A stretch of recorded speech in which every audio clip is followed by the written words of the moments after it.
This is the Diamond Hogs Podcast with Mason Choate and Robert Stewart. Welcome to the Diamond Hogs Podcast. I'm your host, Mason Choate, joined by Robert Stewart. We have a great episode today. It's the Evan episode. We have Evan Taylor, current Razorback left-hand pitcher. And then we also have Evan Lee, who is in the Washington Nationals organization, former pitcher, outfielder, designated hitter for the Arkansas Razorbacks. So, two great interviews with them. We're going to talk a little bit about Ole Miss, not a whole lot, and we'll talk about the game against UCA that we couldn't watch. So, there's that. And, we're going to have some good interviews. And before we get to all of it, I want to remind you that you can listen to us on the Hit That Line podcast network. Now, I know that most people listen there, and thank you for doing so. And if you want some more content from Hit That Line, go to hitthatline.com and you can find a lot of your listening needs. There's some articles there. Robert, you write your articles. You want to tell us about your articles? Yeah, I'm actually looking at it right now. I forgot to bring my scorebook, so I'm going to go off of this to recap UCA. I just put how the run scored, who the pitchers were, and that's pretty much all there is to it. But it's quick. It's up pretty much right after the game. So if you need your quick fix once the final score's in, head over to hitthatline.com and you can see the recap. And make sure you're following them on Twitter at hitthatlineAR. And also HawgBeat.com. We're on the HawgBeat YouTube, and you can go watch us there. We put a lot of work into that, so if you don't mind, just click on it. That would be awesome. And then go to HawgBeat.com for all of your Arkansas athletics and especially Arkansas baseball needs, because Andrew Hutchinson's doing a great job of covering that. I do some baseball stuff as well. I'll have a story on Evan Taylor going out with the podcast, just talking about kind of what we talked about on the podcast, but a little bit more in depth, some stats that we didn't bring up, stuff like that. So you can go check that out at HawgBeat.com, HawgBeat.com. And if you're a student, you can get a HawgBeat.com subscription for $11.95 for a whole year if you email andrewhutchinson413@gmail.com from your .edu email address. Okay, and then let's do some ad reads real quick. Robert, do you want to do Barley and Vine? Yeah, I'll talk about Barley and Vine. That's located up at 113 West Central Avenue, Suite 103 in downtown Bentonville. It's a place with great vibes. Mason mentions it all the time. It's very clean, nice atmosphere to watch a game, to have a drink, to play games, to do whatever you want. They've got 32 beers on tap there, several more in cans and bottles, and they've got a wide array of wine selections as well. They've got red, white, sparkling, whatever you could want in terms of wine they've got. They offer several by the glass and have even more by the bottle. So it's a perfect place for a chill vibe. If you want to play shuffleboard, play darts, watch Razorback baseball, whatever game, maybe the NFL draft, it's a great environment, atmosphere. Highly recommend it. Go check them out at 113 West Central Avenue, Suite 103 in downtown Bentonville. Again, that's Barley and Vine. And also, we are brought to you by Toll Sports Management, and we're very thankful for them and what they do, not just for us, but for these Razorback athletes. Mackenzie Toll, she's the founder. She currently represents 5 Razorbacks. That's Michael Turner, Braden Webb, Heston Toll, Isaac Bracken, and Matthew Maugray. And she's partnered with a manufacturing design company for each player to use their name, image, and likeness to create personalized apparel. So you can get that if you go to storefrontier.com/tollsports.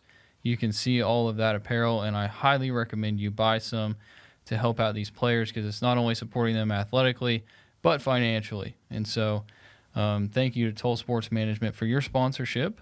And, yeah, let's get into it, Robert. So let's talk about the UCA game first. So 10 innings. Arkansas wins on a wild pitch. Will McIntyre, quality start. But they only scored 2 runs against UCA.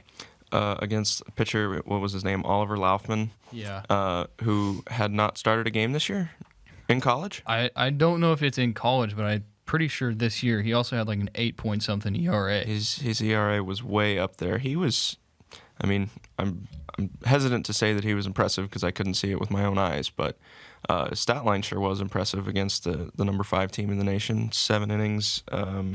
You got a box score up? No, I'm pulling it up right now. I know he went into the 8th. It was 7+ innings, if you want to get technical. only gave up the one run. It was, an RBI single by Dylan Leach in the 5th, I think. Laufman went exactly 7.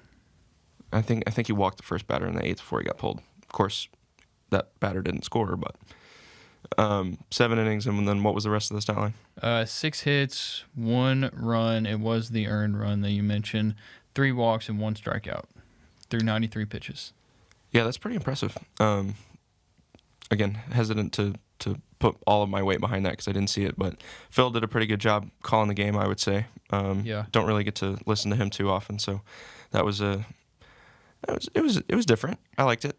I don't know, man. Like, so I posted maybe never play a game in Little Rock again from a Central Arkansas guy, and I got a lot of people who were mad. Understandably, like, I get it. I'm from Conway. I grew up going to the games at War Memorial, and I would go to those and maybe one game in Fayetteville. It was hard for me to get to Fayetteville too. I understand. I get it. But if you're going to play a game in Little Rock, you got to televise it. If you can't televise the game, I don't know. I get that they had a sellout crowd. A lot of people were there. That's awesome, and I love that. But you just got to be able to televise the game. It's really not that hard either to televise it. I mean, the Travelers games, they're on TV, are they not? I would assume so. They broadcast them. I don't know how accessible they are. You may have to buy like minor league TV or something like that, but there is a television broadcast. Okay, well there you go. If they can do that, then they can televise the Razorback game. So I don't know. It's tough. I was thinking when I sent that, like my mindset was, well, they don't play well in Little Rock, or they haven't as of late.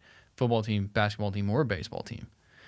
That's what I was thinking, and then it turned into the whole thing, well, the whole argument that everybody makes when it's talking about should they play games at War Memorial. Well, the whole state can't make it to Fayetteville. It's hard for people to make it. I get it. I 100% get it, and that's what sucks about Arkansas not having a professional team is that it's the Razorbacks. But they're in the very top left corner of the state. That makes it hard. So I get it. It's just, I don't know. I think in 2022 it's unacceptable to have a game not televised. Agree. Okay. I think that's really all there is to it. The Hogs didn't play well. Sounds like they did not play well. I can give you some numbers that would indicate that. Let's see. I wrote through 9. They were 1 for 10 with runners in scoring position, and they left 7 men on base. Leadoff man reached 6 different times in the first 9 innings. 5 of them did not score. That's tough against UCA, especially when you scored 21 runs against them last time. You did not post a 0 against them last time. So I don't know, man. We've seen it. We've seen it all week after the Texas A&M game. People like this team can't hit. It's hard for me. It's hard to say that when they put up 10 runs on Sunday against Texas A&M. It's like, well, they can hit, but I get it. You scored 2 runs against UCA. One of them was the game-winning run, and it was on a wild pitch. But I'm looking at this. This is from someone on the HawgBeat message board. The people who keep comparing our offense to last year never mention that last year's team faced the number 1 strength of schedule, and this year is 93. 0 comparison between our offense this year and last. This is from Pork Ryan 12. The point about hitting, running, and going the other way is valid. As an offense, they need to be able to do everything to win, steal, move guys over, hit bombs. Everything should be in the arsenal. The strength of schedule thing is interesting. I haven't fact checked that, but I mean, it sounds plausible. Think about how many unranked opponents they've played this year. Yeah, the non-conference has been weak. Well, relatively speaking, so is the SEC slate. Yeah. I mean, the first 4 opponents were unranked, and then you got top 15 LSU, and then unranked A&M again. Granted, we both are in agreement that the Aggies should have been ranked going into this weekend, I think, but 5 out of 6 to start the year unranked. What's the difference? What is RPI? Something power index. Okay, then I'm not going to look at that one. This is WarrenNolan.com, strength of schedule. I think it's for, baseball 2022. Dallas Baptist has number 1, Florida number 2. This has, wait, no, I thought I saw Arkansas. I'm sorry. Hit Control F. Arkansas 93. According to WarrenNolan.com, Arkansas has the 93rd hardest schedule in the country. Opponent's record. Okay, here we go. This is opponent's record for Arkansas this season. Wait, I passed it. I'm sorry. 760 and 692. So they have a winning record, but it's a 523 winning percentage. 52.3 winning percentage. Okay. I think I understand that. So opponents, the Razorbacks' opponents have won 52.3% of their games. Yeah, that's pretty bad. I mean, compare that to something else.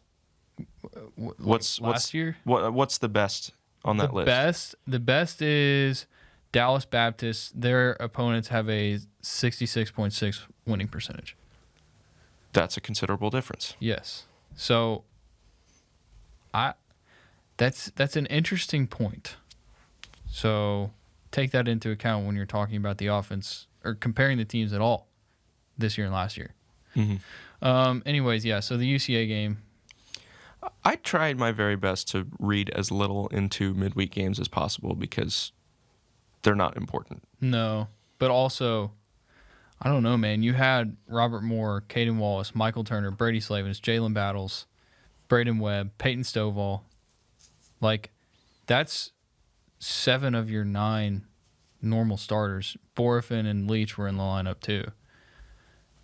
I think you should be able to score more than 2 runs, especially against a guy who hasn't started a game.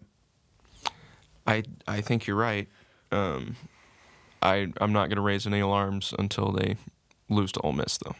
Yeah, no, I mean, I don't know. I'm not going to be that guy that says it's baseball at this point, but it happens. They're slumping. I mean, They are. That's all there is to it. They'll get out of it. If you've watched Arkansas baseball for long enough, I think you have to have some faith that they're going to get out of this slump. Yeah, I mean, historically, what is happening right now with this team is honestly a good thing if you look at it. And the bottom line is, like, you're still finding ways to win games. Mm-hmm. It's not all bleak and gloomy. Yep. They lost 1 series, I guess 2 now, but point stands. They're still winning at a very high rate. Yes. And, I say this all the time, but you're never going to recreate 2021. No. You got to get it out of your head. If you look at it, so 2018, 2019, they lost 21 games in 2018, 20 in 2019. 2015, they lost 25 games. So, and they've lost 9 right now. That means, they're going to lose more games. But all 3 of those teams were College World Series teams, and they were really good teams. Like 2018, they lost 20. They went 48-21, and they were a foul ball away from a national championship.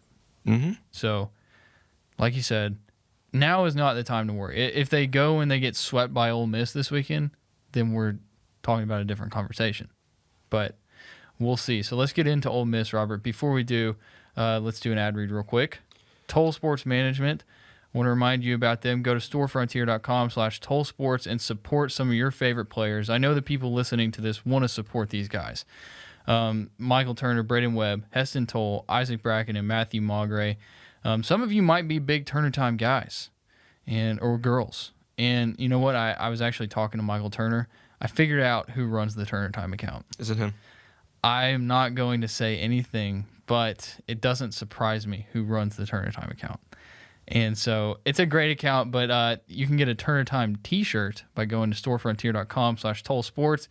You can get other t-shirts as well. There's some koozies also. So go support those people and support Mackenzie Toll and her business as well, Toll Sports Management. She's doing great things. And hopefully Evan Taylor can strike a deal with Toll Sports Management. That would be good.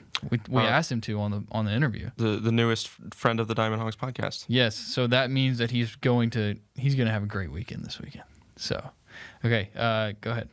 Yeah, also want to remind you about our friends at Barley and Vine up in downtown Bentonville. They're located at 113 West Central Avenue, Suite 103. They're a craft beer tap room and a wine bar. They've got 32 beers on tap, several more in cans and bottles, and they've got several red, white, and sparkling wines by the glass, and even more by the bottle. So, lot of drink selection available to you.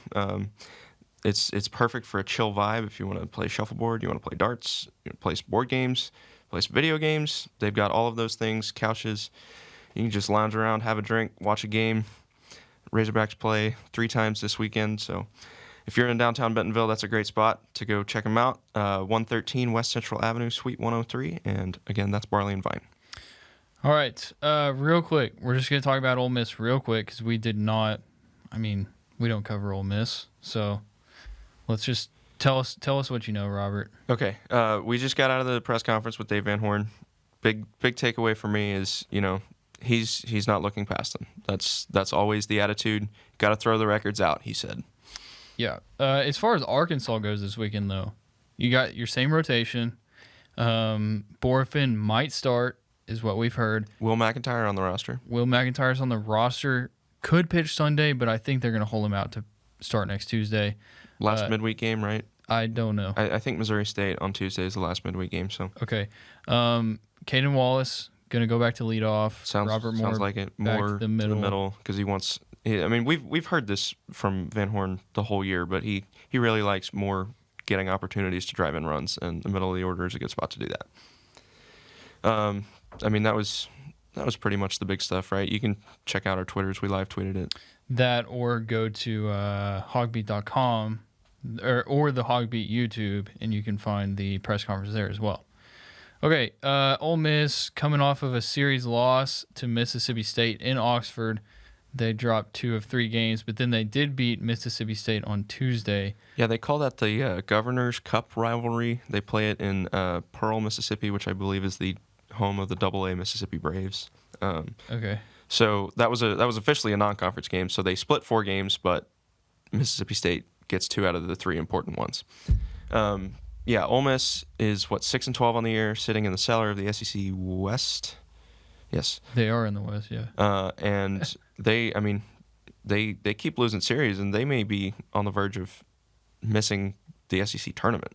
Because only 12 out of 14 teams make it. They're 7-6 in away games, so that's tough. Let's look at their last few away series to talk about that. So South Carolina, they lost 2 of 3. Lost in Columbia, right? Yeah, I said away series. Mm-hmm. Lexington, so they won 2 of 3 at Kentucky. Auburn, they won 2 of 3 at Auburn, so that's good. But that was a while ago. That was the first series of the year, right? I think so. So that's their 2 road series in the SEC so far, or 3. Yeah. Beat Auburn, beat Kentucky, lose to South Carolina. Yeah. Okay. None of those ballparks are probably as intimidating as Baum-Walker for opposing teams. Yeah. You would think. I've got starting pitcher data up. First guy is Dylan Delucia. I'm not sure. He's a junior, 6'1", 205, righty. Looks like he has picked up 2 wins in his last 2 starts. He's 3-0 on the year. Threw a complete game against Mississippi State last Friday. 2 runs, both earned, 5 hits, no walks in 9 innings, and 8 strikeouts. I think it's Delucia. That sounds. I think people will call him Loosh. I've seen that. Okay, yeah, that sounds reasonable.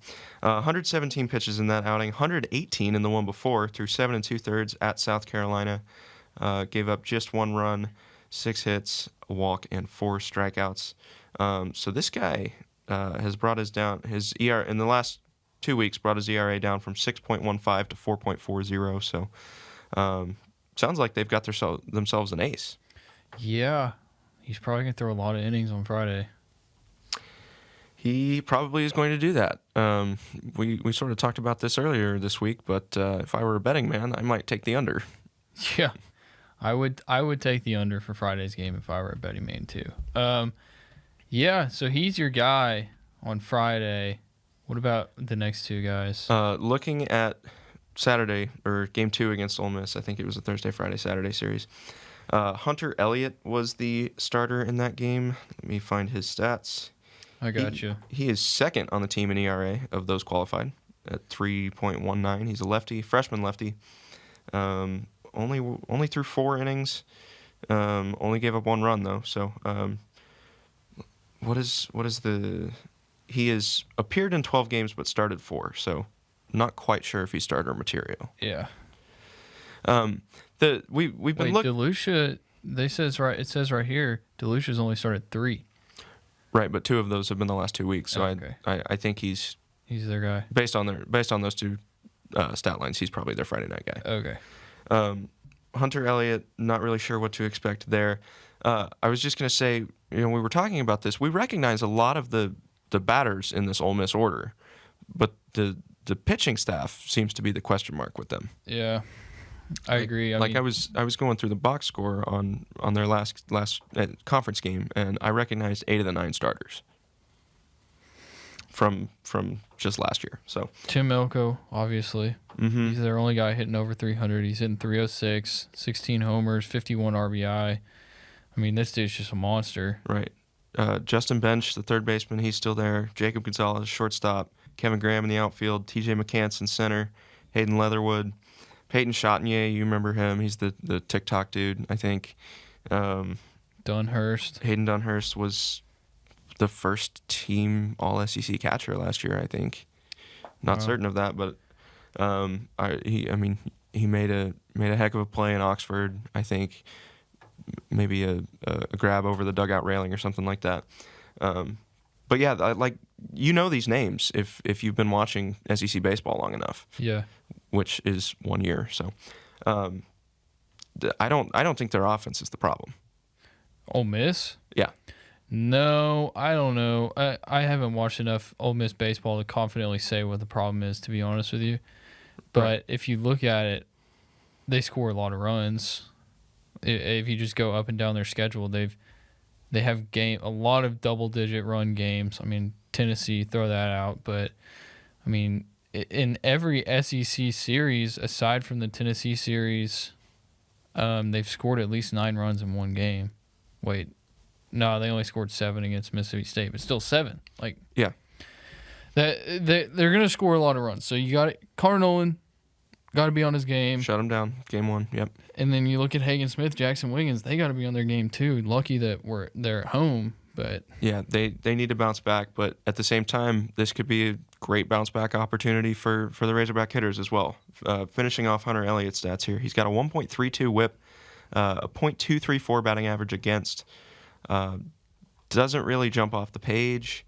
And then the Sunday starter, Derek Diamond, you know his name from last year as well. He's rocking a 6.29 ERA, 1.29 WHIP, and a .257 batting average against. So if I had to put one word to these stats, I'd say hittable. Okay. Let's move on because we got to get to our interviews. Before we do, want to remind you about our friends at Toll Sports Management, Mackenzie Toll. She's helping out these players, and you should help them out too. Go to storefrontier.com/tollsports and grab yourself some gear. It helps these guys out, and also you can look really cool. The Turner Time shirts, as we've mentioned, awesome. Release the Bracken's probably my favorite. The Heston Toll one, though, where he's pitching and it's got a signature, I like that one. And then the koozies are sick, too. So go get you some gear, support these players, and also support Mackenzie Toll and what she's doing to help out these players. If you help her, then she can help more players out. So go do that. storefrontier.com/tollsports and go do it. Also want to remind you about our friends at Barley and Vine in downtown Bentonville. It's a craft beer tap room and wine bar.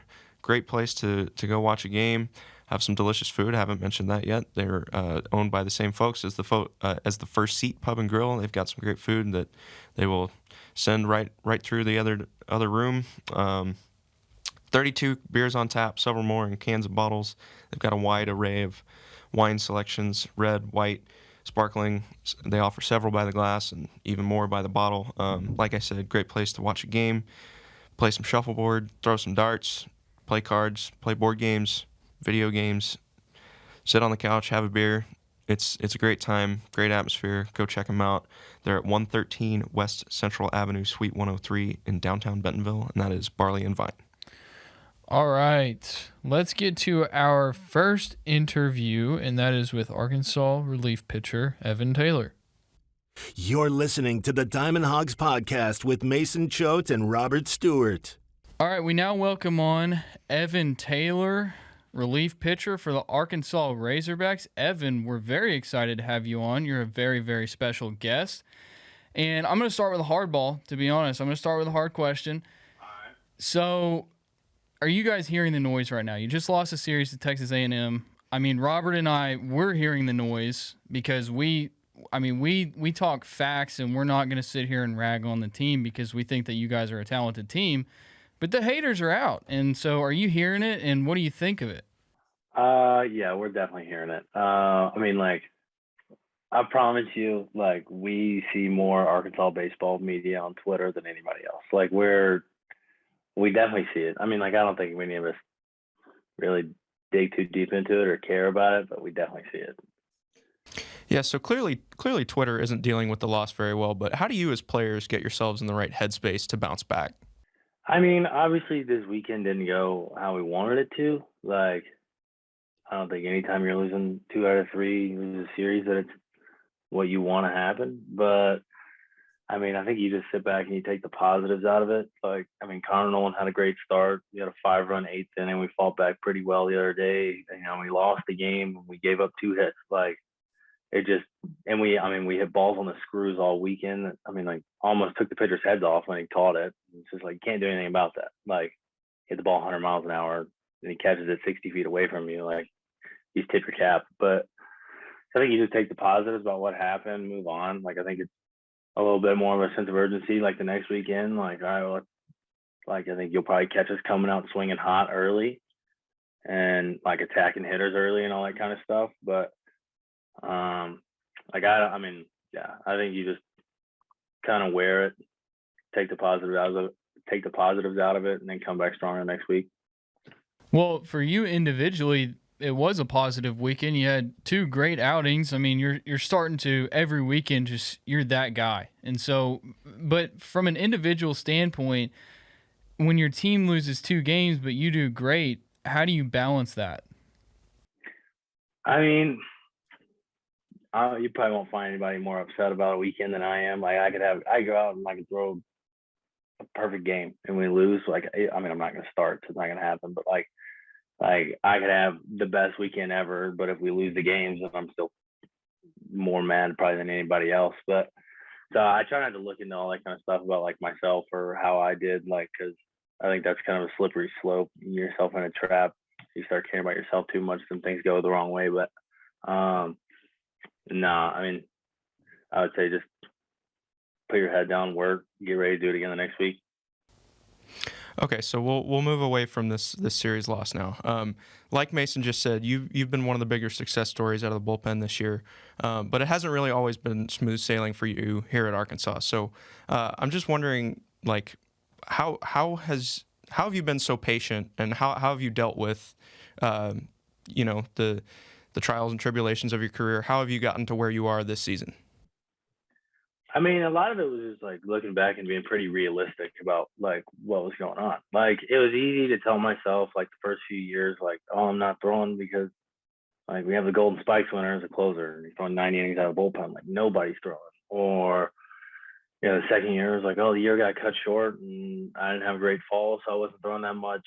I wasn't going to throw that much early. I didn't have time to turn it around. And like freshman year, it's like, oh, I'm a freshman. Like, our lefties are Matt Cronin. Like it's not like, it's easy to make excuses for yourself, but I mean, I guess I finally just like looked myself in the mirror and was like, dude, you suck. Like, you got to get together. Like, so just like, I don't know. I feel like I worked my butt off to get where I am.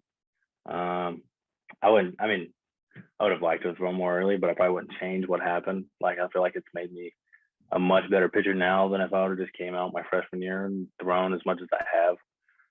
Like, I think I have a better understanding of who I am now because of what's happened. So yeah, I think there's a lot of just like kind of just telling myself how it was instead of making excuses for myself.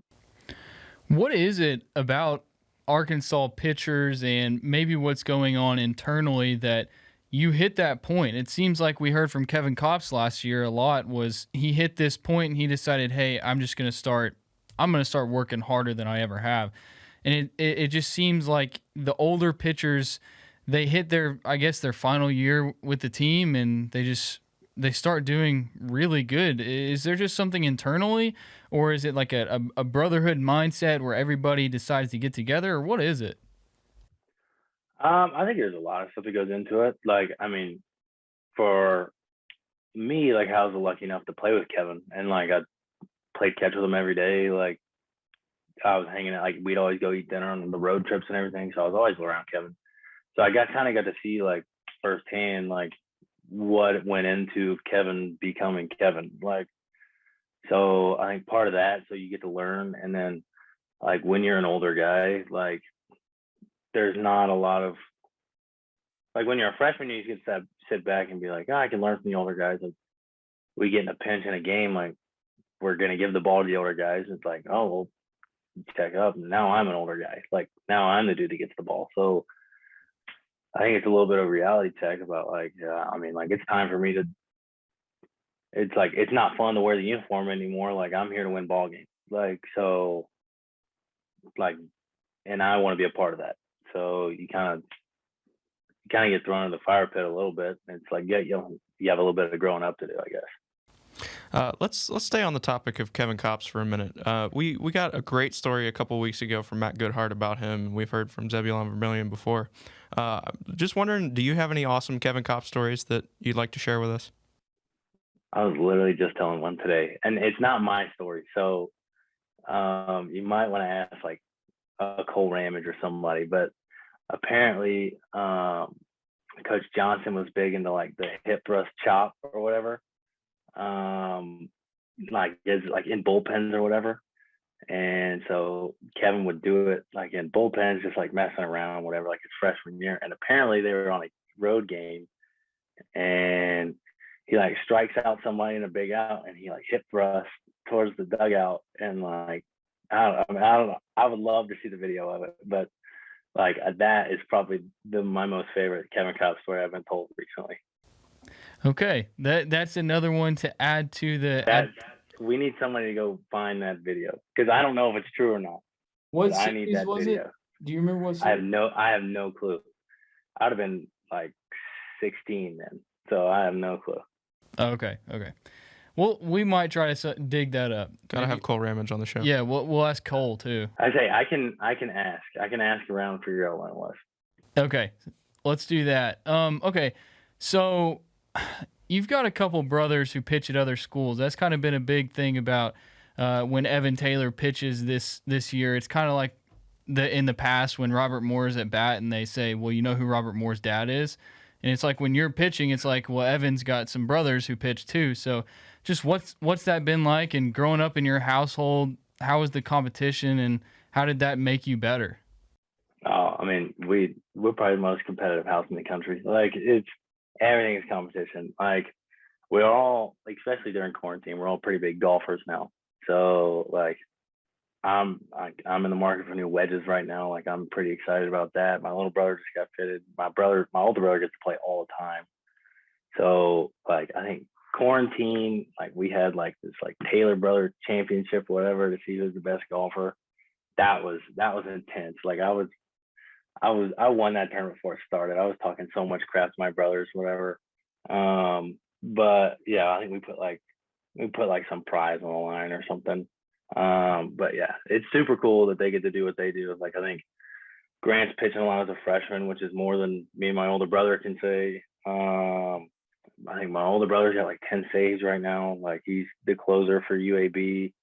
So I mean, like we're all doing our own thing, and like I guess we're all doing pretty well. So I mean, that's pretty cool. Like I know my parents are having a hard time kind of juggling it and figuring out where they're going to go every weekend. But yeah, it's super cool to see them. I watch them as much as I can. I'm curious, when LSU came to town, what was that like with you and your brother? It was weird. I didn't really like it. Like it was. I mean, like I loved having him over there, but it's just like, like I'm in the bullpen and we're scoring runs on him, and it's like, man, I really want to win this game, but like we couldn't have done this to anybody else. Like it's way easier for me to cheer over them doing it to someone else or for my little brother because I don't want him to do bad at all. But no, yeah, super weird, absolutely. But he told me Saturday night when I think I finished the game on, or not Saturday night, would have been Friday night, Thursday, Friday, Saturday. He told me the Friday night game that he was rooting against me because I had already thrown well that weekend on Friday, and he didn't want to lose the series, and I was throwing in the ninth. So he was like, I was rooting against you. So it was a little bit easier for me. Like, all right, let's at least tie it up here. That's funny. Had you ever pitched against one of your brothers before that? Was that the first time? We've always been on the same team. Like I've thrown to my brothers in inter squads in high school and stuff, but I've never had them in the other dugout. Interesting. I saw when Flagship tweeted out what brand would you want to be partnered with, and you said at TaylorMade. That was a good one. I think that would obviously work out pretty well. Especially with you all being golfers, yeah. It's good with the name too. I think it'd be nice. Yeah. I would gladly accept that one. Hey, you need to work with Toll Sports. You know Heston Toll's sister, Toll Sports Management. You need to reach out to her. Maybe she can hook you up with a deal with TaylorMade. Maybe I will. Yeah. Okay. Robert, you're next. Go Okay. So one more thing about Kevin Kopps. A lot of people argue that the Arkansas bullpen this year is better without him than it was last year with him. Now, that's not to say this is Kevin Kopps' fault, but what's been the key to your unit's success this year? I think we have a lot of dudes with a pretty good mentality out there. Like I think last year, I want to say our walks are down this year than they were last year, but I think we have a lot of dudes that have kind of bought into like here it is, hit it kind of mentality. Like we all have good stuff. Like we're here for a reason. We're pitching in the game for a reason. So it's a lot easier to get an out than it is for them to get a hit. So it's challenging dudes going after them. I think a lot of people have kind of just like are pretty confident in their ability to get outs, I guess. Okay. All right, we're gonna get off of baseball now, and one of my go-to questions. It's a pretty easy one, but it's always fun to figure out who you guys are off the field. And so I just like to know, who is Evan Taylor off the field? What do you do? What kind of hobbies do you have? I mean, Zebulon Vermillion, when we asked him this, we found out he's just an absolute weirdo. So I'm curious who you are. Yeah. I don't know. It's like my life's pretty average. Like I come home every day. I'm pretty tired, so it's just like hang out with my girlfriend, watch movies, and go get dinner. Probably watch another movie or TV show. Play. I'm in the Lego Star Wars right now, the new one that's out. I was playing a ridiculous amount of Call of Duty for a little bit.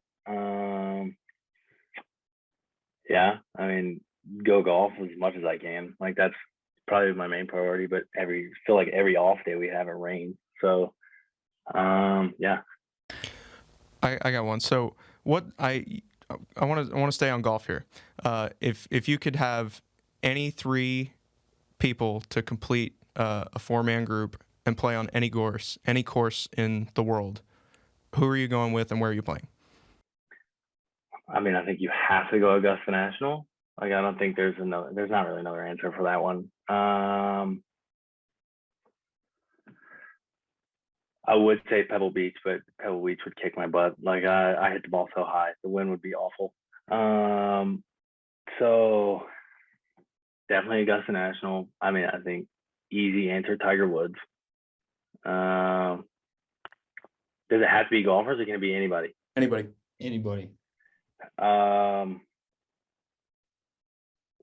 Maybe Michael Jordan. Maybe. Like I know he's a big golfer. And I mean, if we're gonna stick to big golfers, Bill Murray. Like I think he'd be a nice like wild card in there. Like you have two huge competitors in there that you can like talk to, but then you also have the dude who's gonna keep it pretty light. I think that'd be a pretty good one. 100% on board with that. That's a great answer. Yeah, that's a lot of competition though. You think you can keep up with those guys? Oh, absolutely not. It's for the experience, Mason. Yeah. So you explain kind of who you are outside of baseball, and that's exactly who I am outside of what I do. My wife and I, we just watch movies and TV shows. I'm curious, what movies do you watch? Like, do you have a specific genre or maybe a series? I'm a big Marvel guy. I don't know. Do you watch any of the Marvel movies? I do. I think I've seen every Marvel movie. I'm not like just like this huge Marvel like fanatic or nothing, but like I've definitely seen them all. I like them all. Like there's not really a Marvel movie. I don't really like all the new series they're coming out with. I haven't seen Moon Knight. I wasn't a big WandaVision person. I wasn't huge on Loki. Like I thought it was good, but it's kind of out there. I kind of watch everything. Like I think my favorite movie is Life of Pi. The Secret Life of Walter Mitty's up there for me. I love that movie. That's one of my favorite movies of all time is Secret Life of Walter Mitty. Yeah, that's an incredible movie. Yeah. Like I've been trying to get Cole Ramis to watch that movie for months now, and someone told him in like 8th grade that it sucked, and now he won't watch it.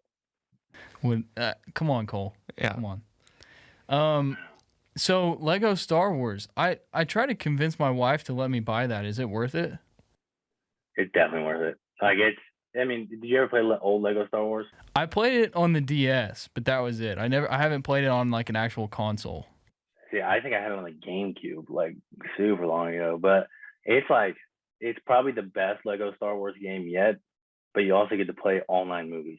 So it's not just like you're just playing like the Phantom Menace or something. Like it's all 9 of them, and you can play them. You have to start at the beginning of each trilogy, but you can play the trilogies in any order that you want.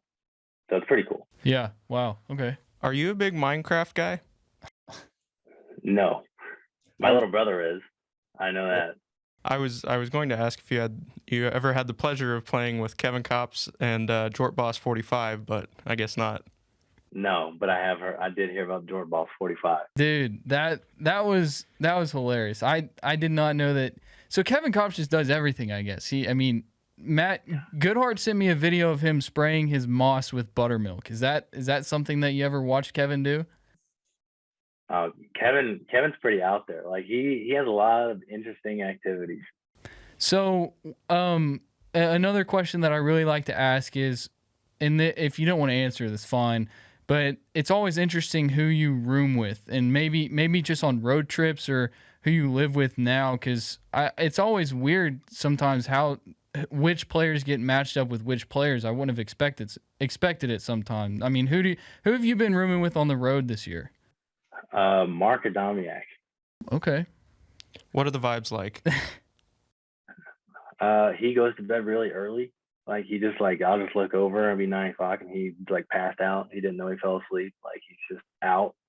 But no, the vibes are good. Like we usually just hang out, go get dinner, whatever, turn the TV on, something. Gotcha. No, Mark's a good roommate. He's pretty clean. Like I'm definitely the dirty one on the road. So what's your go-to place to get dinner in Fayetteville? In Fayetteville?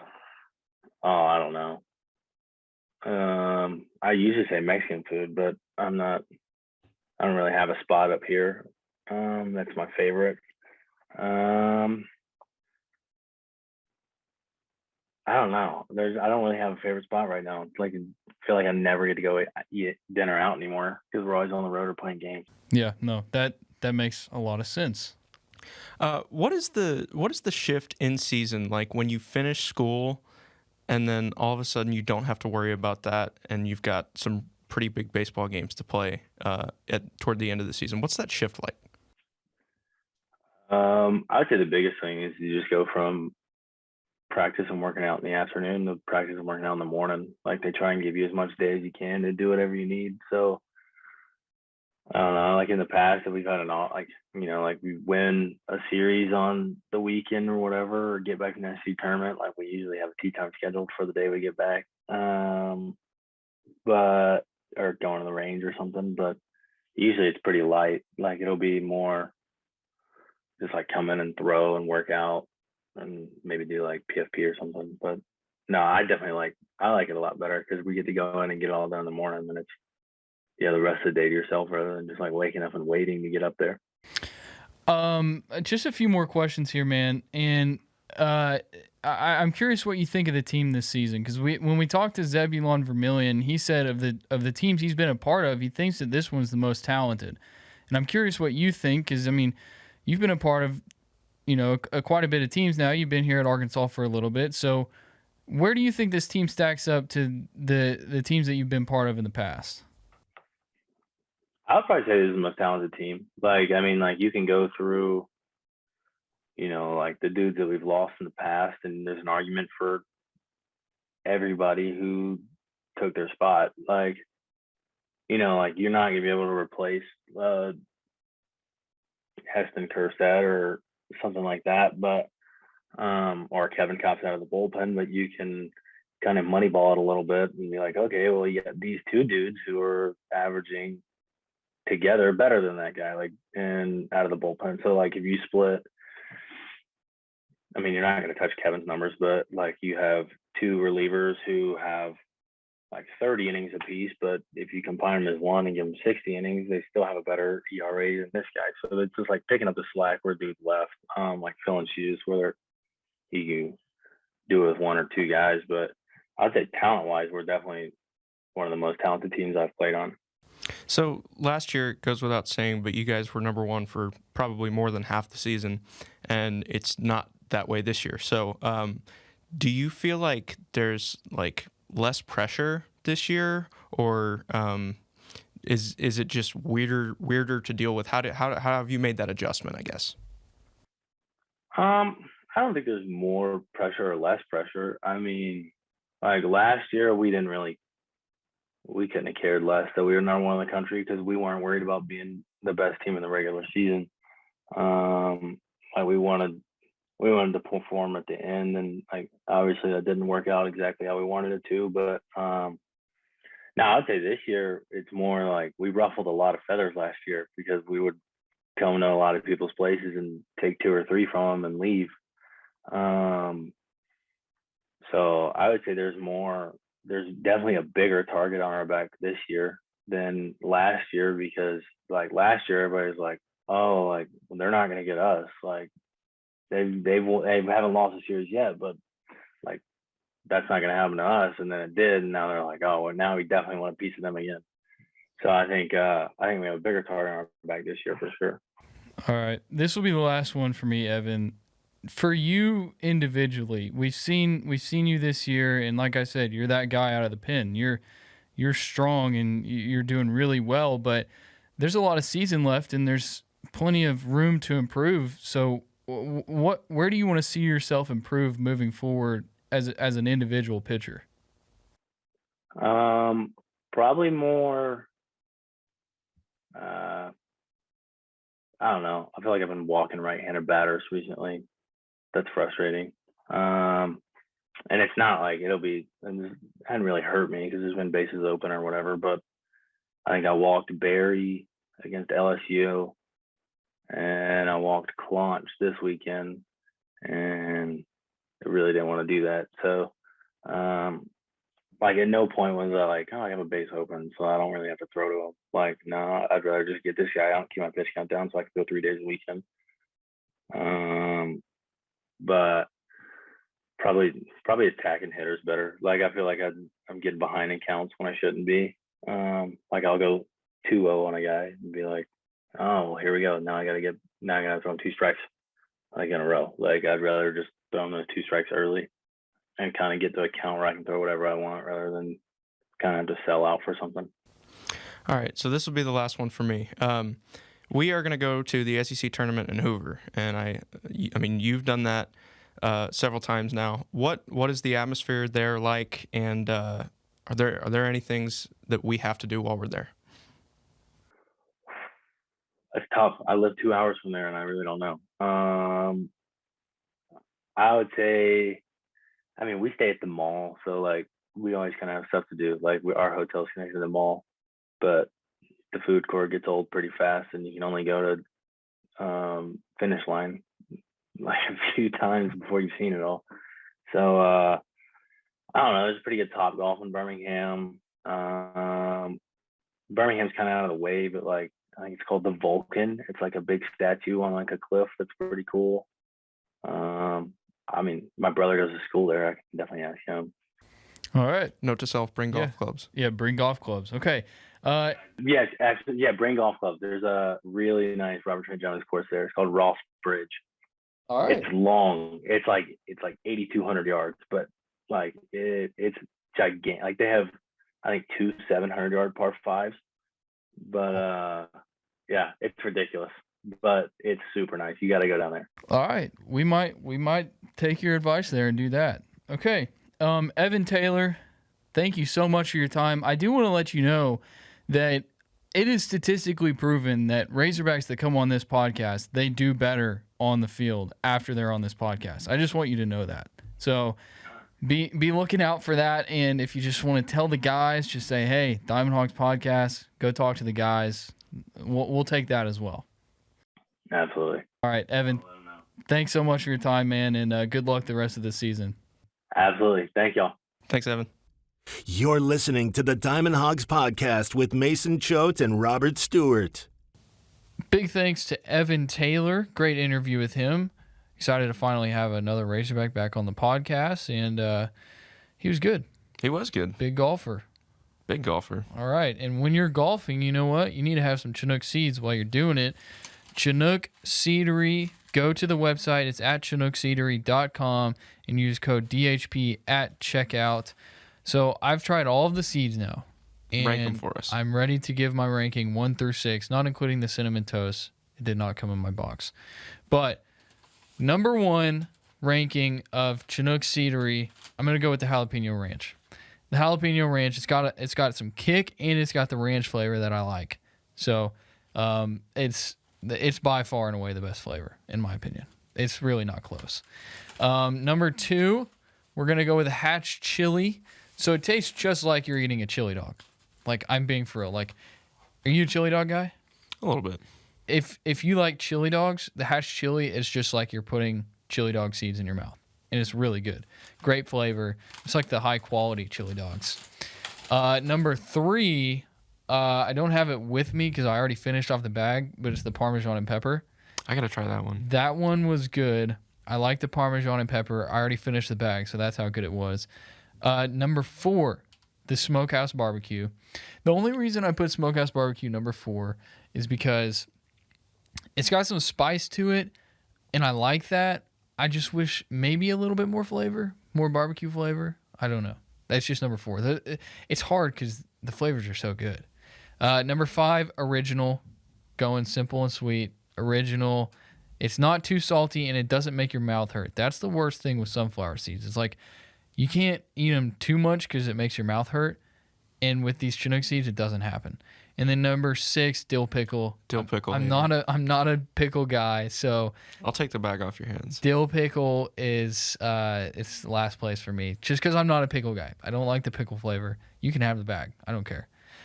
So that is my rankings for Chinook Seedery. Go to ChinookSeedery.com/DHP and get yourself some bags of seeds because they're amazing. Use code DHP10. DHP 10% off. 10% off. All right. And now here is Evan Lee. The Diamond Hogs podcast is the premier Razorback baseball podcast.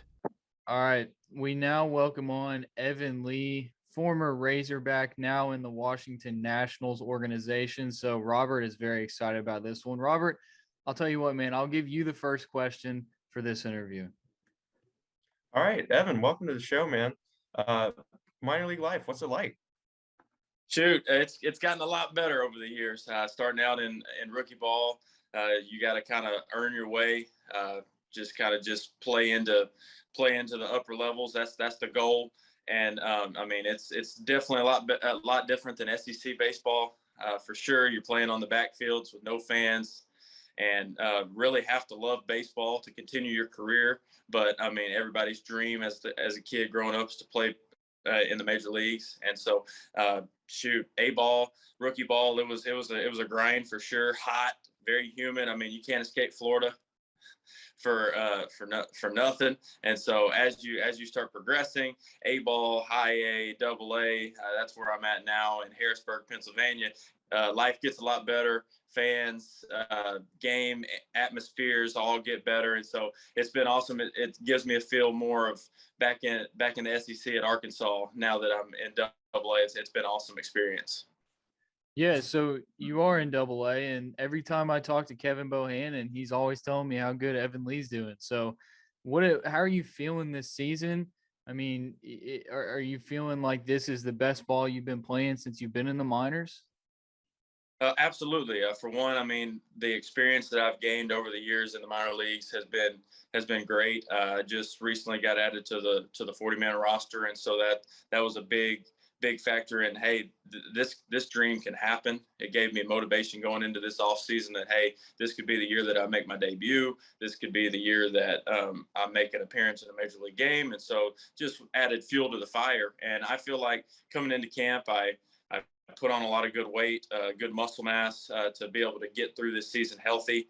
I feel as a starter, last year was my first year as a full-time starter in the minor leagues. And so it was kind of like some growing pains, got those out of the way. This year, I'm more prepared to start, prepared in terms of routine and everything that I've got going on. It's a lot easier transition into AA. Now it's just learning the league. As you go up in the league from high A to AA, the hitters get more consistent. There's a different approach to things. They're more patient. And so with that, you got to develop how you get hitters out. It changes by league, and they just get better and better. And so if you can get guys out in AA, that's the AA and AAA, both of those leagues, that's the closest to the major league. So you're able to really test your stuff to get prepared for the big leagues. So on October 30th, 2019, it was Game 7 of the World Series. I walked into Taco Bell on Martin Luther King Boulevard in Fayetteville. And who should I see but Matt Cronin? And I had my red Nationals hoodie on. I was like, all right, we're going to win tonight. I'm curious, you probably have a pretty special relationship with Cronin, right? Drafted by the same team, the same year. What's the relationship like between the two of you? Hey, it's been great. We actually are on the same team as well here, so it's been a reunion. Just being able to play with Matt. I mean, we see each other at the field every day. It's good because I mean we get to gang up on people talking about Razorback sports, and everybody has their colleges and things that they root for, and so we're able to get after some people about what we know about Razorback baseball, football, basketball, and we still support the Razorbacks. Like anybody, and so we're all Hog fans, and so it's been good. I mean, and just to be able to have a familiar face in the clubhouse that knows you just like you know him, and just to have that rapport with your teammates, that just helps ease. It just helps ease a lot of things. Smooth transition into the clubhouse with other guys, just being able to be familiar with people like that, and that's what we have, me and Matt, and it's been awesome. Well, on the topic of Razorback baseball, I mean, it's no secret that program is just pushing professional baseball players out year in, year out. So what is it about the program, the coaches, the staff there, that they're able to do that and prepare you for the next level? Like for you yourself, how do you feel like going through Arkansas and that program prepared you for where you're at today? Absolutely. So for one, the University of Arkansas baseball has turned into a machine. It constantly, it's going to feed itself. It is going to be a powerhouse program, a blue blood as they call it. And so with that, the facilities are incredible. I mean, you'd have to intentionally try to get worse. And so that's the best part. And so you have 24-hour access to those facilities to be able to up your game and to get better on the field. And with that, you get multi-year experience with Coach Van Horn, Coach Thompson, Coach Hobbs, all of those coaches. Their track records are off the charts. And so to be able to develop under guys, veteran leadership on the club, as well as those coaches and that coaching staff, I mean, it's unbelievable the experience that you're able to have and to be able to compete for championships on the collegiate level. And so, I mean, it's amazing. Like my experience at Arkansas, freshman year, I mean, coming into it, the bright lights, to be able to go out there and compete and play as a freshman and just to be able to perform. I mean, it was incredible. Just gets you prepared for playing older competition, just like in the major leagues. There's 40-year-olds, there's 20-year-olds. I mean, there's veterans, there's rookies, things of that nature, just to be able to, like, you got to grow up fast. They call it the men's league for a reason. I mean, there's no off days, just like the Hogs. I mean, even though they're coming in playing Ole Miss this weekend, Ole Miss was a preseason top 5 team. And so they can't take them lightly at all, because everybody's good in the SEC, no matter your record. Anybody can beat anybody. And that's the luxury of playing at the University of Arkansas. You get competition night in, night out. You get a potential big leaguer that you're playing against as a hitter or a pitcher. And I mean, it's the best competition in college baseball to prepare yourself for the major leagues. So I'm not sure how much of the 2022 team that you've actually gotten to watch, but what have you seen from them that maybe the average fan doesn't see? I see a very veteran savvy team. I just know Coach Van Horn. He really leans on his veterans. He likes the older guys to have a voice on the team, and I think they have that. I think that I mean, going back to our year that we were the runners up in the College World Series. We had a very veteran team. We had some key guys come back and to be able to right the ship and guide us on that Omaha run. And I think that there's a great blend of young guys and old guys on this team. And with that old guy leadership, that it helps the young guys along so much because they've been through the battles, they've been through the wars. And when those guys start slacking or those guys think that they're too big for their britches, they're able to reel them back in to keep them on the mission. It's a long season. They play, I mean, there's going to be 60, 65 games. If you're going to win it all, you got to play through. And so I think that Coach Van Horn, he's got a good blend. I think that the bullpen is coming along. I'm starting to see some guys, some roles that are starting to develop. That's big, as well as starting pitching. They're going to have 2-3 guys rolling into the postseason that are serviceable and are able to give them quality innings. Whereas that's the name of the game. When you get into postseason play, you got to have good starts. You got to have guys come out of the pen that are fresh and not run down. The bats are going to come. I mean, the approaches are there. They're just, I mean, sometimes hitting's tough, and sometimes you hit it right at guys, and sometimes they just don't fall. And so, like Coach Van Horn said, I remember a quote that he said this week. They're going to go as far as their bats take them this year, and I agree. I think that their hitting's going to come on. It's a good. I mean, as you remember last year, they got hot and then kind of fell in the postseason, kind of got cold. And so the fact that they're a little cold right now, there's nothing to worry about. We were a little cold going into our run in Omaha. We lost a road series at Georgia, and then we went into the SEC tournament. We were pretty hot, and I see the same with these guys. Yeah, so that 2018 team, that was a fun team to watch. I'm actually looking at the stats from that season right here. You hit 300 that year and 50 at bats, so good job there. What from that team, do you have any cool stories or any moments that really stick out when you look back to that year? I just remember just when we lost that Georgia series, where we lost on a Sunday. And I can just remember, I mean, we didn't win a road series that year in the SEC. We lost all the road series. And I can remember just as a team, just coming together and just, we're going to right this ship. We're going to get it done away from Baum Walker. And so we had home advantage going into the World Series. I can remember just that third game against South Carolina in the Super Regional, Coach Van Horn just saying, "Hey, this is going to be fun tomorrow. Hey, this happens.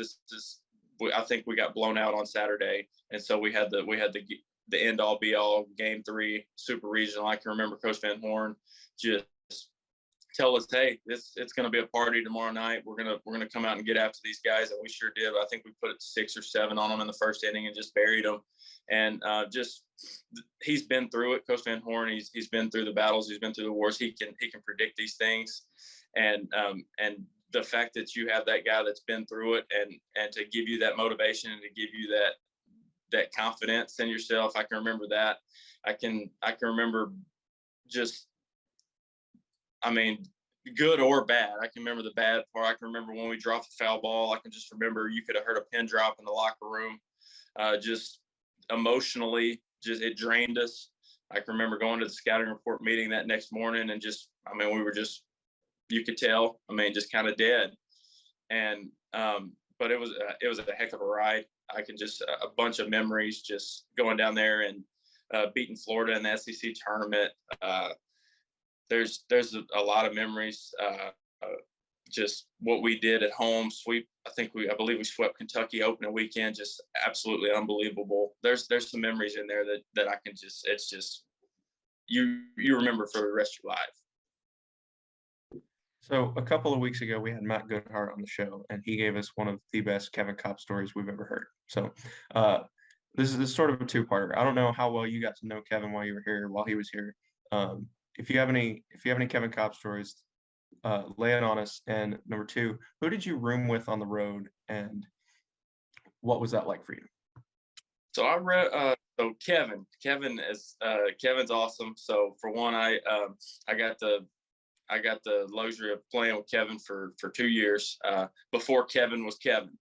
But in the fall, I mean, you talk about a guy that just pushed himself and strived to be the best every day. We knew it was in there. I mean, in the fall, just what Kevin was able to do, you're just like, man, this guy is really good. Just from a hitter's perspective, me hitting off of him, I didn't really do very good in the fall against Kevin. And so just the stuff that he had, you knew it was in there.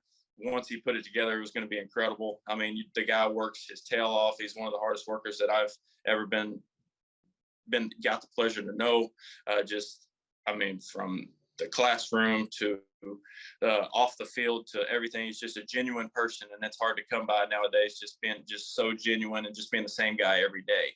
And Kevin, man, he just through the years, just watching that, I mean, once he started being who he is, just coming out being Superman. I mean, nobody could have predicted that, but I mean, you knew it was in there, and what a better person to come out like that, to have a coming out party than Kevin Cobb's. And as far as my roommate on the road, it was a bunch of guys. I was kind of like rotating in and out. I had Zach Plunkett as a roommate on the road. I had it's hard to remember. My years go by, but I know in Omaha, a room with Zach Plunkett, and it was good. I mean, just being able to go to city and just, I mean, kind of like I do in minor league baseball right now, just living out of hotel rooms, and just you value those times with your teammates because they're not going to last forever. And just the memories that you make on the road and the memories that you make traveling and playing baseball for a living. I mean, they're endless, and you'll remember them for the rest of your life because, shoot, it's awesome. It's a grind, but to be able to go through it with some teammates like that and be able to enjoy your time together, it's life-changing. Yeah. So as you mentioned, you're on the road a lot. You're a married man, though. Sydney Parr, former Razorback softball player. I got the pleasure of knowing her my freshman year. And so, first of all, congratulations on that. A little late, but there you go. I'm also a married man. So I'm curious, how do you balance being married and being on the road and playing baseball so much? Yeah, the biggest thing is that we're both committed to the same thing. We're both striving to be at the top of our game in terms of our professional careers. Me being baseball, hers is commentating. She works for a sports agency. She has her own softball lessons, private business that she does with camps and clinics and everything like that. So the big thing is we both have the same goal. We're striving to be the best in our professional careers. And the next thing is we just enjoy our life. We understand that each other, that there's going to be sacrifices, and the biggest sacrifice is distance away from each other. Me playing in the Northeast and her being back home, but we know collectively that we're both in it for the right reasons, and that's just to chase our dreams and to be better, to be the best we can be professionally, and it helps. I mean, she's able to come stay and see me from we try to make it once a month at least, just being able to see each other, and just be able to make it a constant and a consistent effort to be able to talk to each other on a consistent basis, daily basis, and just be able to genuinely care for each other. That helps get through it and everything. It's tough, don't get me wrong, but we've got a good blend of just being able to be independent, but as well as be able to be together, even if it's on a FaceTime like this or a Zoom call or things like that, just to be able to see each other. So we make it work the best we can, and it helps that we're both happy with our life and how it's going. And so it's been smooth. I guess you've been all over the East Coast in minor league ballparks now. I'm wondering if you have 2 or 3 favorites that you've been to and where they are. Tell us a little bit about them. Yes. So being through the leagues, I'm just going to try and think to the back of my head. So I mean, we just played at Reading this weekend. Just one of the oldest ballparks in the minor leagues. I think it's the longest active affiliate in minor league baseball. So I mean, you get an antique type atmosphere. We just got done playing over in Reading, Pennsylvania, and so the Phillies affiliate, AA affiliate, and so that was cool just to be able to see just an old timey ballpark and just the fans. They pack it in there. They packed it in on Friday, Saturday, and Sunday. I think we had like 6,000 people there on the weekend in terms of just being able to watch this play. So that's the closest that it's been to playing in an SEC ballpark. And so Reading was good. Their Greensboro, North Carolina, that was a good one. It's a loud park. It's enclosed by a bunch of apartment buildings, and so it's real loud. It's a bandbox, so the ball gets out of there, and so there was a bunch of fans there. That was a cool experience. We go to this year. We get to play in Portland and New Hampshire and Erie. Play those teams, the Red Sox, the Tigers, some teams that I haven't played in the minor leagues before. And so that's going to be a fun experience just to be able to play at those ballparks. I know that Hartford, we play the Hartford Yard Goats here. We don't get to go to their minor league park, but I've heard that that's one of the best in minor leagues, brand new, double deck in the outfield. And so that would have been a fun experience to be able to play in. But there's some good yards in AA, AAA that I'm looking forward to seeing for sure. So when you were at Arkansas, you weren't just a pitcher. You also played some outfield and DH'd a little bit. I'm curious if you could go out and hit right now. How do you think you would fare? Because I don't think that you've been really hitting in the minors, have you? You just been pitching. I haven't. I've been pitching now. It's a running joke with my buddies on the team. They knew I was a two-way guy in college, and so they've asked me before, what do you think you'd hit in AA baseball? And I laughed it off, and I honestly couldn't tell you. I know I'd give it my best shot. I know that I was a scrapper as a hitter. I saw my pitches. I had a good eye at the plate, knew the strike zone. So that would help me. That would help me lay off some pitches like that. But in terms of just being able to turn it around 95 plus with a wood bat, that may be pushing it nowadays. But I'd give it my best run. I try to tell people that I'd hit above 220. They kind of laugh at me, but hey, you never know. It'd be fun to experience. I wish I missed AA by a year. They allowed pitchers to hit and starting pitchers or just whoever was in the game last year. But now that they've got the universal DH, I guess I'd never know, but I missed it by a year. So you sort of touched on this earlier, but it's Ole Miss week for the Hogs. Do you have any really fond memories of that or expectations going in this week? Yeah, so I remember my Ole Miss experience. I can remember my first start of the year, my sophomore year at Ole Miss. Didn't go real good. Didn't make it out of the second. And so thank goodness we're playing them at Baum because it's hard to beat them down there in Swayze. And so with Ole Miss, they've got a bunch of veterans. They were a preseason top 5 team. They're last in the division in the West, and so they're hungry.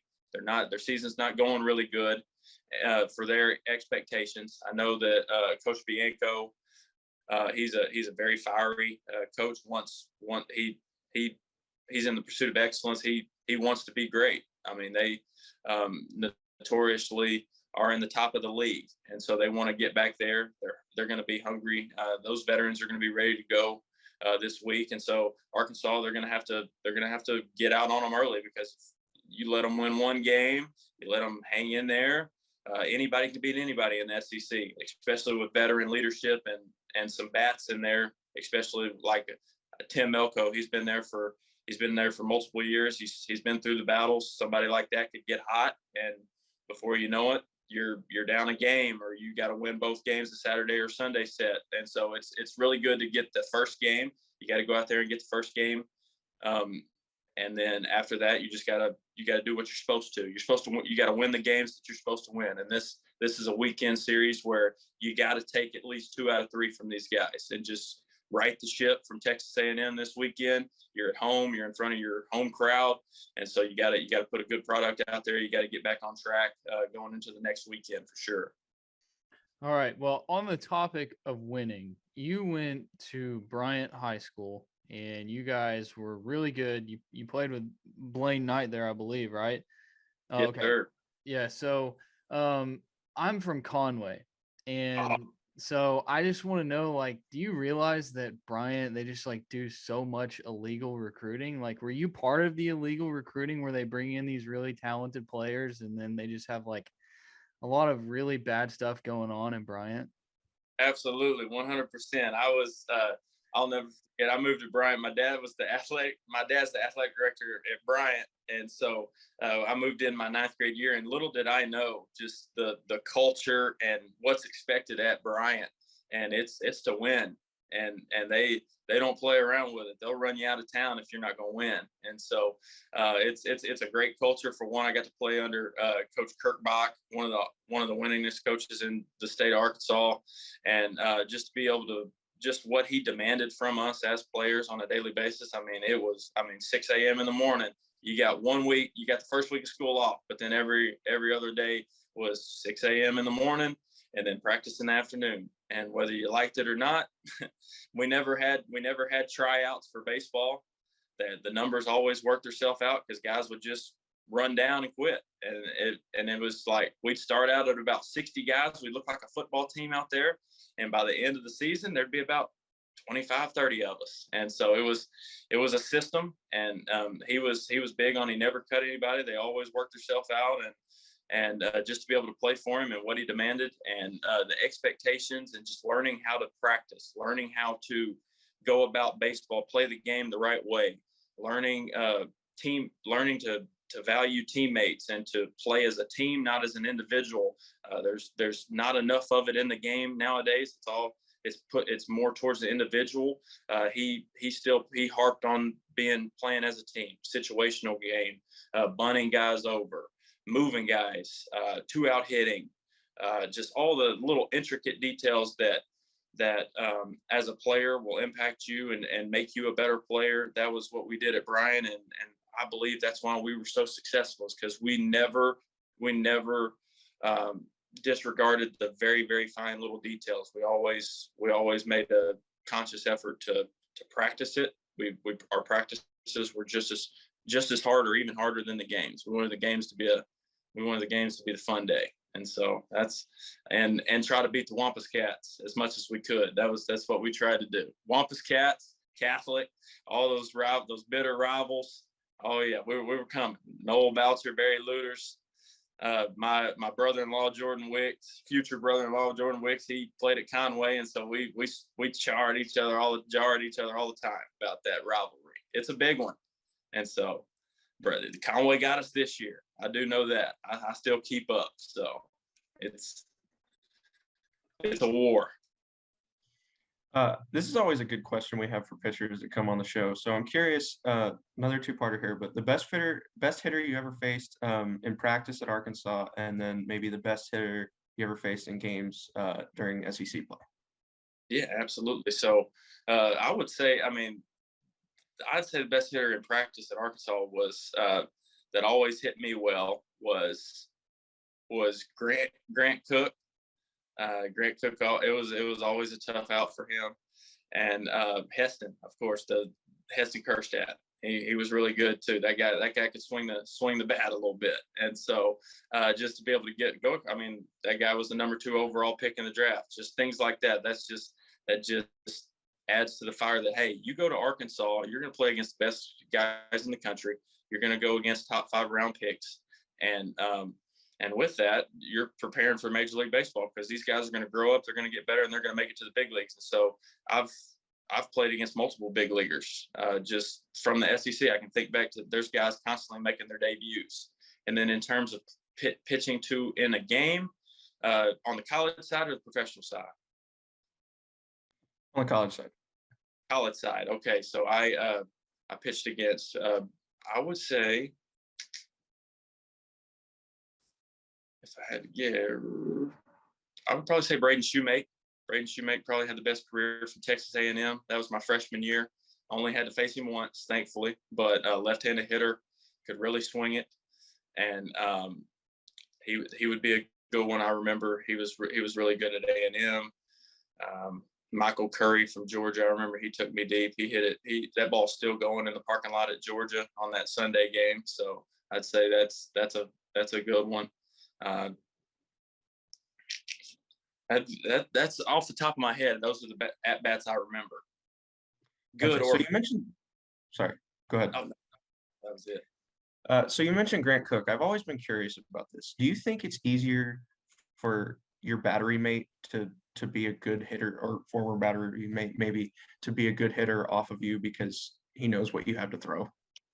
100%. I think that as a catcher, and especially knowing me and what I try to do, I think that helps. Especially like he's seen a catcher sees your stuff on a consistent basis, knows what your curveball is going to do, how confident you are throwing your off speed and disadvantage counts, like 2-1 counts, 3-1 counts, things of that nature. So he's able to predict better what you're going to throw than I would say hitters that don't see you every day. And now with some catchers are better hitters than others. Some catchers not. Cook, Grant being a good hitter as a catcher, and so it was always a battle trying to face him because he knew me. He knew what the stuff was going to do, and so on a consistent basis, I was having to back up a base or something because he'd put it in the gap or something. It just it was a constant battle. All right, Evan, I think that's all we got for you, man. But I mean, you're killing it this year. We're excited to watch what you continue to do, and maybe we can get you on sometime here in the future. But thank you for the time today. Oh, absolutely. Thank you for having me. And it's always good to be able to talk a little bit of some Arkansas sports and look forward to watching them this weekend. Sounds good, man. Have a good one, Evan. Yes, sir. Absolutely. I like it. The Diamond Hogs Podcast is the premier Razorback baseball podcast. Big thanks to Evan Lee. Great to talk to him. I was surprised that he was as excited to talk to us as we were to talk to him. That's always good. He was very insightful, I thought. He was. And he was brought to you by the Encore Group. Our friends at the Encore Group are helping you sell your home for top dollar in the shortest amount of time. A lot of realtors will tell you they'll do that, but Matt Grissom and his group, they follow through. They help you get your home show ready, and they hire professional video and photography. They create custom signage, and they do a lot more. By doing all of this, they are getting people to want to buy your home, and that's what's most important. They go above and beyond to market your home, and that's what you want. When you're hiring somebody, you want them to just get the job done, do it for you, and that's what Matt Grissom and his team will do. So don't settle for a bunt, and settle for a Grand Slam experience, Robert. I wouldn't call that settling. Well, no, it's not settling. Call the Encore Group, and you will have a Grand Slam experience. For more information or to receive a free property valuation proposal, visit sellingarkansas.com. Encore Group, thank you, Encore Group, for sponsoring our interviews with the Evans. It's the Evans episode. The Evans episode. Okay.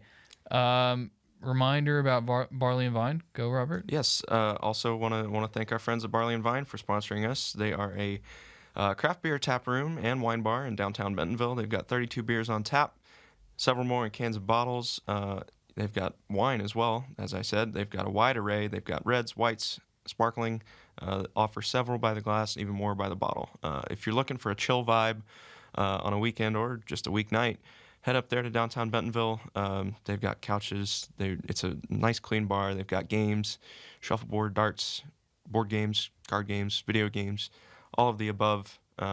It's a great environment if you want to just have a drink, hang out, do whatever after work. It's a great place to watch a game as well. We've been up there twice to see the Razorbacks play. Had a good time up there. Had some good food from the First Seat Pub and Grill, and yeah, that's Barley and Vine. They're located at 113 West Central Avenue, Suite 103 in downtown Bentonville. And if you're in the area, then go pay them a visit. And Toll Sports Management, they're looking to make their mark both on and off the field, from NCAA to MLB. Toll Sports Management knows what it takes for full athlete representation, branding, and marketing at every level. Mackenzie Toll, she's the founder, related to Heston Toll, if you were wondering. And she represents 5 Razorbacks, including Heston Toll, Michael Turner, Braden Webb, Isaac Bracken, and Matthew Maugre.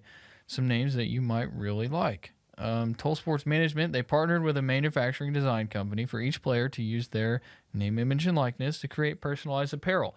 And that is over at storefrontier.com/tollsports. You can pick out some apparel and order it to help out these players, purchase their gear, and support them not only athletically but financially because they receive a percentage of the sales. So go to Toll Sports Management. It's storefrontier.com/tollsports. Okay. Arkansas Ole Miss this weekend, big series.